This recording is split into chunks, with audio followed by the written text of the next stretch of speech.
Hello, everybody. Welcome back to the Thursday of the NFL season. It's kicking off tonight, and we're going to have a lot to talk about. We're going to have some bold predictions on the season, my prediction for the game, and some Le'Veon Bell discussion. Let's begin with some Bell discussion. Now, I was thinking a lot about this last night with Le'Veon Bell, and with his offensive line taking shots at him, you're going to have some issues. First of all, you're worried, will they let him just get trampled a couple times, or there's all those different things. Personally, I don't think that would happen. There's an old saying that just leave your stuff outside of the workplace, and that's pretty much what you'd have to do. You'd have to leave it outside of the locker room. You'd have to leave it outside the playing field if Bell does return as a Steeler. That being said, there are some teams that can make a trade for him. One of them would be the Tampa Bay Bucks, and to put a trade together, you'd have to throw in Cameron Brate. I feel like the Steelers could use another tight end. Vance McDonald dealing with a foot injury. Jesse James, he's good, but Cameron Brate is a bit better. He's a bit more of a vertical threat.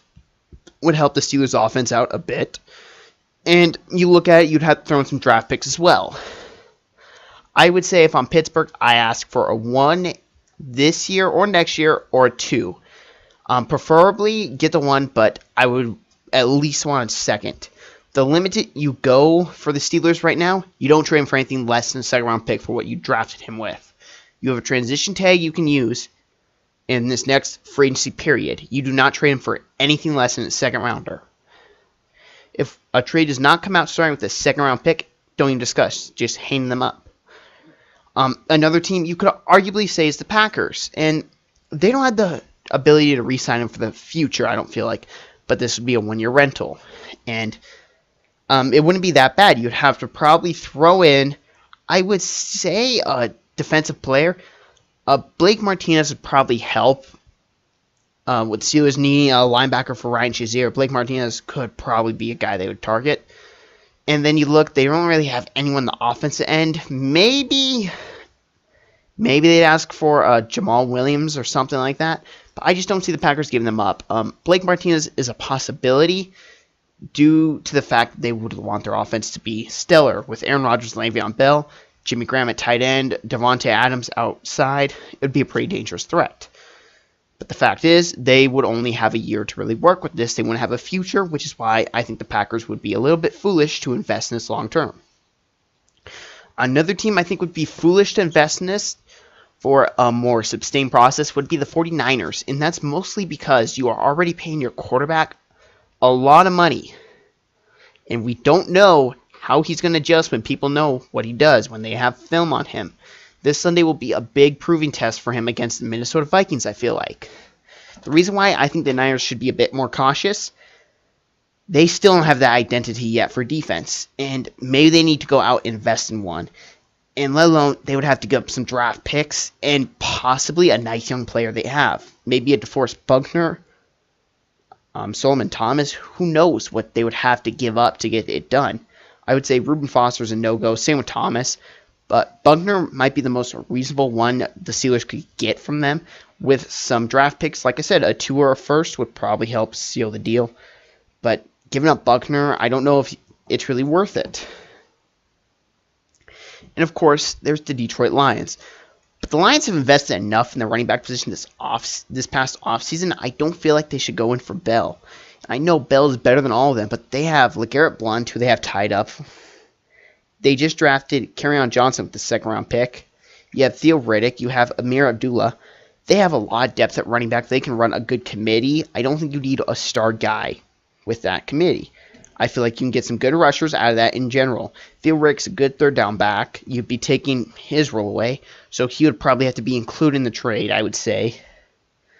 And you'd have to lose someone on the defensive end because, I mean, the Steelers want a defensive player. Let's face it, that's their weakest point. Their offense is stacked. They have James Conner to fill in Bell's role, who we don't know much on, but that's really the only question they have on offense. Besides the tight end position, but Jesse James has made improvement from year to year. Their O-line is one of the best in the league, and the receivers are, do we even have to start with Antonio Brown? That should be enough. I feel like they would want defensive help more or less, and the Lions really don't have that. They have a couple guys, but I don't think you part ways with Ezekiel Ansah. I like Hyder, but do you really part ways with him? He was one of your best rushers a couple years ago, and he's coming back. He's now healthy. He was hurt last year. He missed a season. I don't think you do anything there. And of course, the last team I'm going to throw out there is the Jets. And the reason why Jets should be cautioned, they need a lot of help still. I like the Jets. I like the direction they're headed, but I wouldn't go all in on Bell. If you do make a trade for Le'Veon, you could be really setting your franchise back for a couple of years if you go all in this year. You wait. You be patient. You know his contract's up here soon. You know it's up after the season. Then you can considerably make a run at him. But not now. You have Leonard Williams, who you're going to have to get his deal done. He's not going to be cheap. Then a couple of years after that, Jamal Adams, Marcus May, you have Tremaine Johnson tied up, and then sooner or later, you're going to have Sam Darnold. Can you win in a 5-year period with Le'Veon Bell, tying up all those guys? You'd have to lose one of your young defensive players that they like. I don't think it's worth it yet. I don't personally. And that's really all the teams I can think of off the top of my head, really.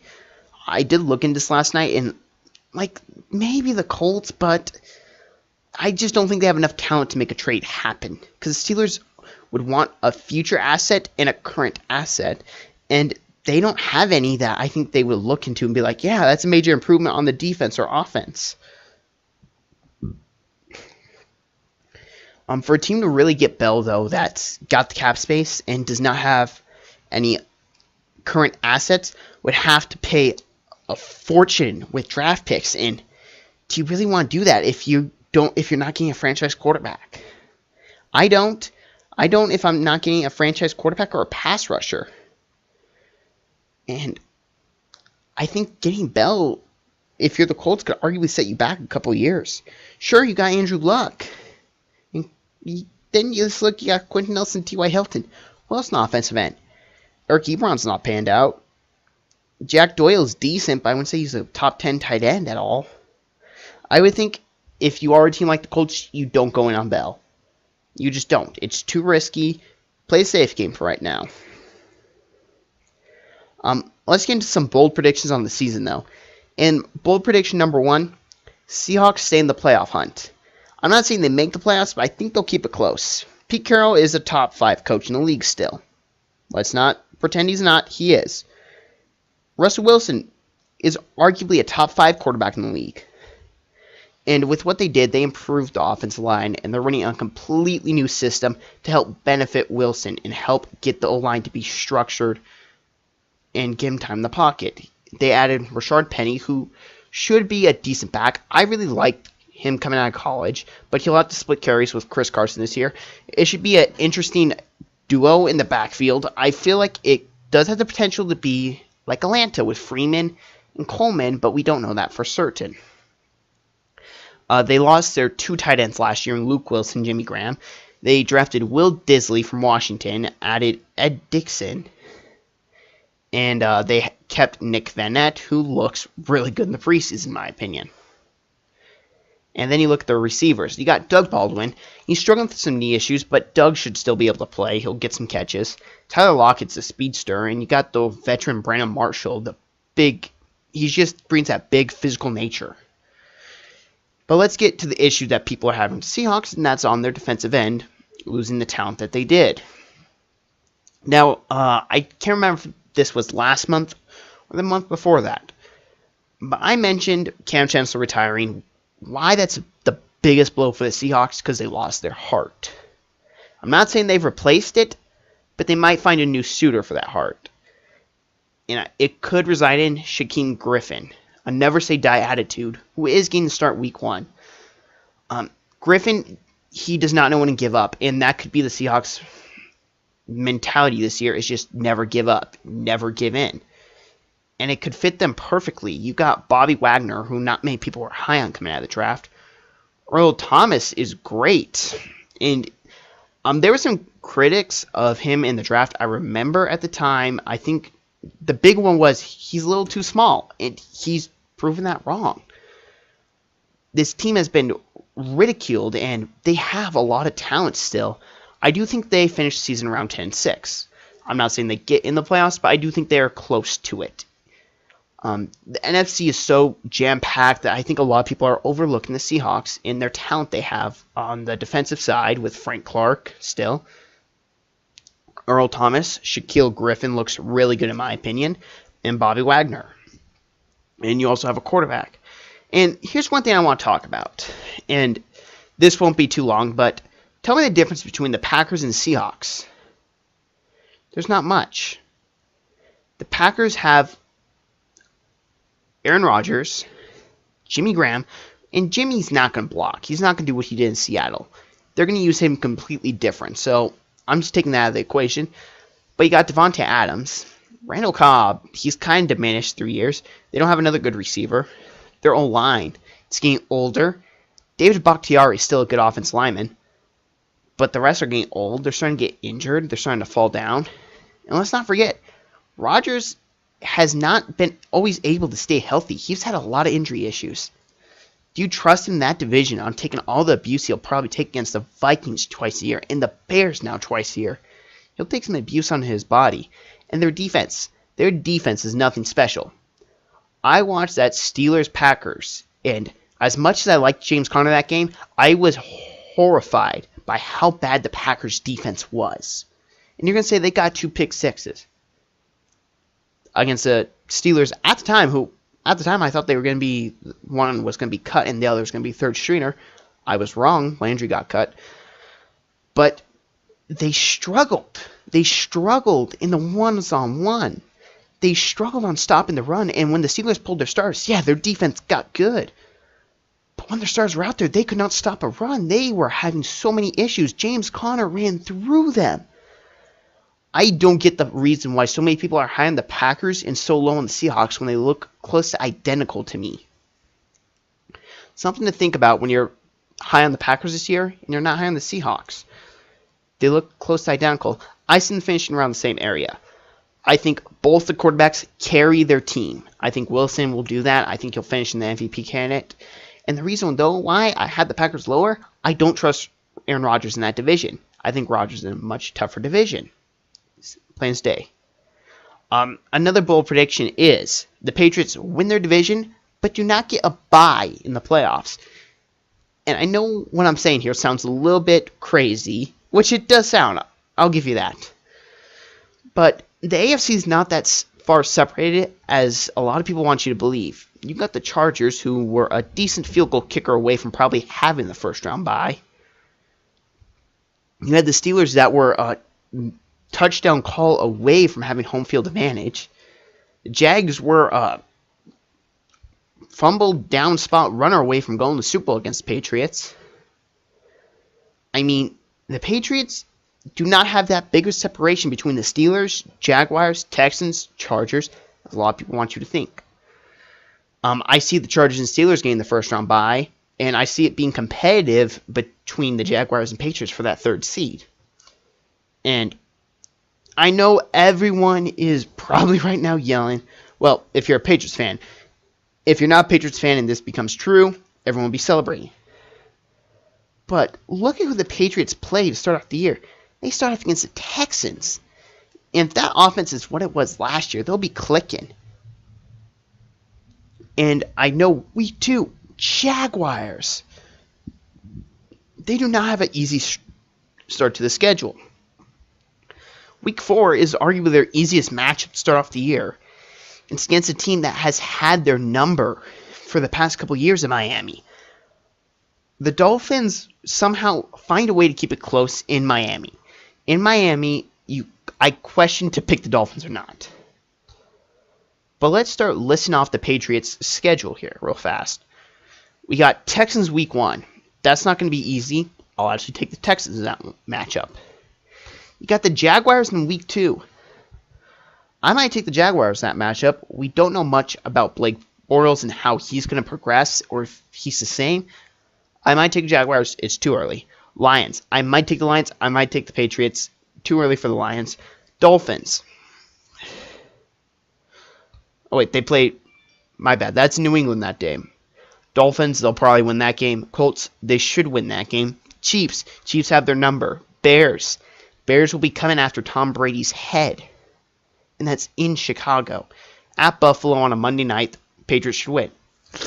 Green Bay, that will be high scoring. That will be little defense if both those teams are healthy. Yeah, that will be an offensive showcase.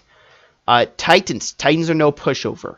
Jets are no pushover, but the Patriots should be able to win that one. Vikings, that's not a fun game.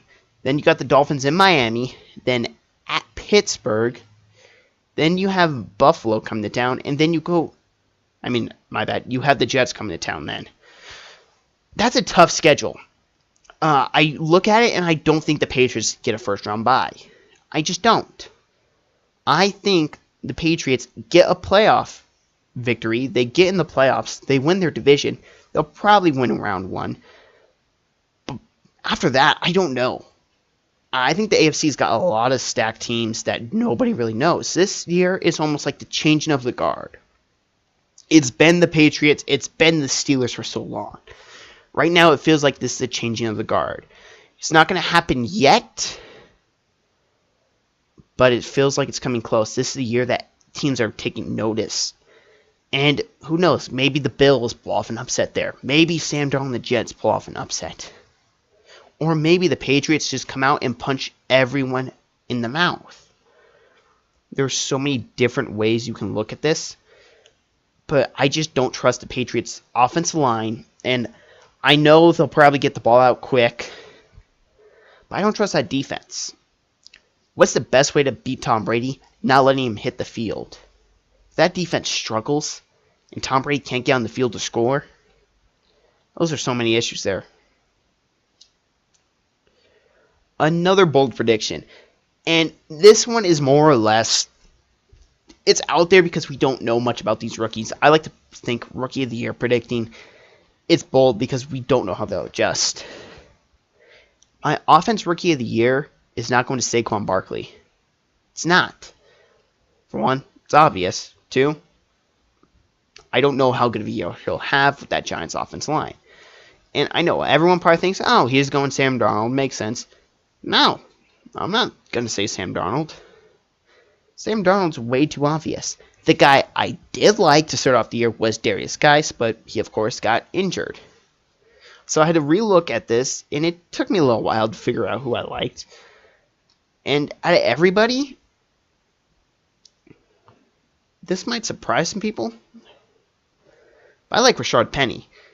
And the reason why I'm taking Penny, and I know I've said about this, there was something about him in college that just captivated me, and I did predict him to go in the first round of my mock draft. It wasn't more or less what I thought was going to happen. I did not think he'll go in the first round, but it's what I would have done. I had the Redskins taking him because I liked him that much. And I actually had a couple of guys go ahead of guys. I even had, in that draft class, I even had John Kelly. I think I may even had him rated higher than Darius Geis. And Kelly, if you don't know, is the backup in LA to Todd Gurley. I liked him a lot at Tennessee, but he, of course, will not get shot with Gurley in front of him. But the reason why I like Penny this year, he's got decent hands out of the backfield, but he has that quick burst to change direction. Everyone wants to talk about Saquon Barkley. I beg of you, if you have 10 minutes, look up Rashard Penny, San Diego State highlights. You'll be blown away. That dude is an amazing athlete. And he does remind me a lot of Shaun Alexander. Seattle, I think, got a good one there. And with Chris Carson, he's going to take a lot of abuse off his body. My biggest concern is, of course, he did have surgery on a finger. Fumbling concerns start off the year. I know it's not much, but that could hurt a Rookie of the Year chances. Second place, I think Sam Darnold. Third, Baker. Fourth, Josh Allen. Mostly the reason why I'm putting Josh Allen up there is because at some point he will be forced to start. And this is not due to Nathan Peterman's lack of ability. I like Peterman. I think he'll be a good backup in the years to come. But he's got no protection in the offensive line. I was confused why the Bills traded away A.J. McCarron. And everyone's like, they got a good draft pick. They did, don't get me wrong. They got a really good deal out of that. But I would have kept McCarron to kind of keep Allen in the back, just protected, because I don't want to see my quarterback getting abused his rookie year. I think the Bills' quarterbacks will be abused this year. I like the choice to start Peterman week 1. Do I think he'll beat the Ravens? No, I do not. But I do think the Bills' defense should be able to keep a couple of games close this year. The Bills won't finish with the worst record, but they will be in the bottom of the league. Don't get me wrong. But Josh Allen should be up there, and he has a decent arm enough to just launch it deep to get enough big plays to help propel his status. Another bold prediction. Now, this one is a little bit out there, but yet it's also not at the same time. The defending Super Bowl champion Philadelphia Eagles will miss the playoffs. And the reason why I'm against it right now is I don't know Carson Wentz's timetable, for one. I don't like Nick Foles in the regular season. Let's just say I don't think he wins tonight. I just don't. And I'll get into that in a little bit, but I don't like the Eagles winning the division this year. I would have questions if Wentz was starting the week 1, but even though he's not, yeah. You have week 1 against Falcons. I'm not going to say who's going to win that, everything. I'll leave that up. But then you have the Buccaneers. You should win that one. I would think. Colts, again, should win. Then you have some issue with the Titans. I could see that game going to the Titans if Wentz is not there. Or if he is, that's his first start. We don't know how he'll be. It's in Tennessee. I don't like that matchup.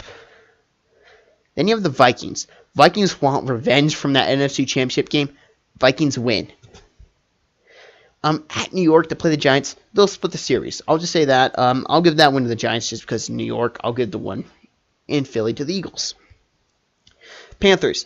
That'll be a tough game. That's hard to tell. We don't know how Norv Turner's really going to work with Cam Newton. I'll give the Eagles that matchup. At Jacksonville, though, I'll give that matchup to the Jaguars. Dallas come to town. They'll sweep the Cowboys this year. At New Orleans, I give that game to Saints. They play Giants. As I said, they'd beat the Giants in Philly. Now, here's where people are going to get upset. I had the Redskins beating them twice. And before everyone gets all hot and bothered, Alex Smith is an elite quarterback. And I will fight this till the day I die. I love Alex Smith. He wins everywhere he goes. I think he wins the division for the Redskins. I do. I have not backed off of that, and I'm sticking with it. He does not have bad talent around him. He could have a lot better, but he's not have bad talent around him. I feel like Alex Smith will be able to help carry that Redskins team over the hump and make the playoffs. I like Jay Gruden as a coach. I did say they sweep the Cowboys, so win there. At LA against the Rams, loss. You have the Texans coming to town. That'll be a good game. I'll give the loss, though. And then Redskins. Loss. I don't like the Eagles, mostly because of Carson Wentz being injured. I don't know how he'll be coming off the injury. His ACL could be bugging him. We don't know. I think the NFC is so stacked that a hiccup from the Eagles will lead no playoffs for the Eagles. Anyways, I'm going to get just a quick little thing for Defensive Rookie of the Year. We don't know. Defense is always the hardest to judge, I would say. I'm going to give it to Derwin James. I was a big fan of him coming out of college. I feel like he'll help improve that Chargers secondary, and the Chargers have a good enough defense that he'll be able to shine when the moment matters. I have a feeling that he'll get a couple takeaways due to the fact you have Joey Bosa, Melvin Ingram both rushing the passer. I think some turnovers will happen there, and it should overall help his case. And finally, my prediction for tonight's game. Now I'm taking the Falcons. I think the Falcons want this game, and I have a feeling they get out to an early lead to start it off, and the Eagles just can't dig themselves out of the hole. And there's so much more writing on this matchup for the Falcons, I feel like the Eagles. And you could say, underdogs, you're not the underdogs, you're champions. You're not. And the Falcons, this is a big season for Steve Sarkisian. if he does not do good here with this offense, if he does not call the right plays, if this offense does not get rolling, he's probably gone. And who knows, maybe he won't get another shot in the NFL. He probably will go back to college, and there's no saying he'll get a good shot there either. This is a big year for him. This is a big year for Matt Ryan to prove that a couple of seasons ago, it was not a fluke. He's actually that good. It's a prove-it year for Julio. He had a bad year last year on Julio standards. For every other wideout, it's a pretty good year, but for Julio standards, it's pretty bad. And then you also have the young defense that the Falcons have. That defense is fast. They'll be over the field. I have a feeling Nick Foles struggles early, and they get it going the second half, but I feel like it's a little too late. Falcons win it. If I had to predict the final score to be 31-17, Falcons. But that's going to do it for today. I hope you guys all did enjoy, and football is back tonight. I hope everyone has fun with their fantasy football teams this year. Come tune in Sunday morning. I will be live streaming, and I'll be talking about what I think of each game on Sunday. And maybe a prediction Monday night. We might get to that one. But everyone, enjoy. Football is on tonight.